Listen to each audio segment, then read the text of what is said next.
The grizzled old man tilted his head downward, accepting the praise. Yes, indeed. I'll inform you when the London is unloading. And tell me, will your English friend come to Mistry House? I could prepare a small tea. I think Alice will go to her parents' home in Malabar Hill first, but perhaps she'll visit soon.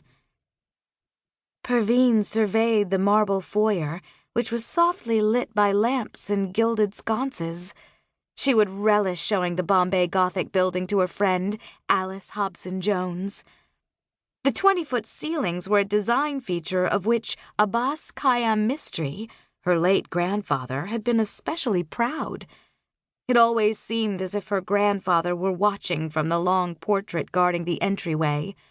His eyes, as inky black as his flat-topped feta, were all-knowing, but not warm. I've got a load of papers to work through upstairs. I hope Papa's back for lunch, because I've brought a very good one today. He must win at court, inshallah, Mustafa said piously.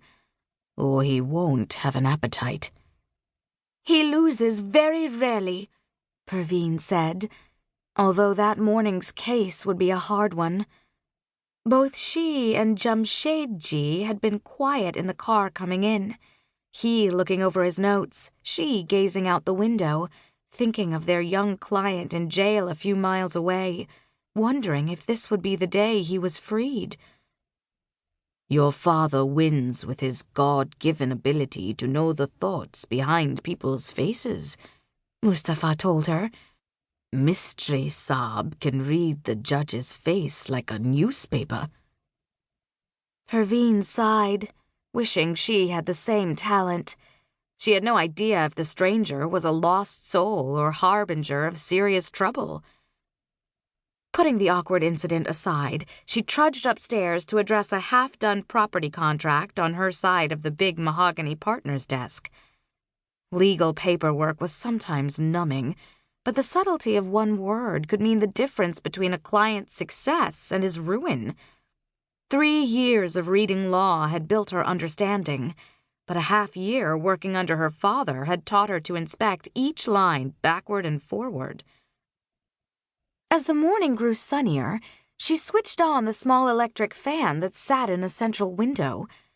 Mistry House had been the first building on the block to pay for electric service, and due to its high cost, she was supposed to use it sparingly. Perveen glanced out the window and down to the street. Fort's 20 square miles were once the East India Company's original fortified settlement.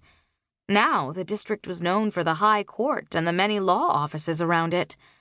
Nestled alongside the British and Hindu and Muslim law offices were a significant number owned by members of her own religious community, the Indian-born Zoroastrians.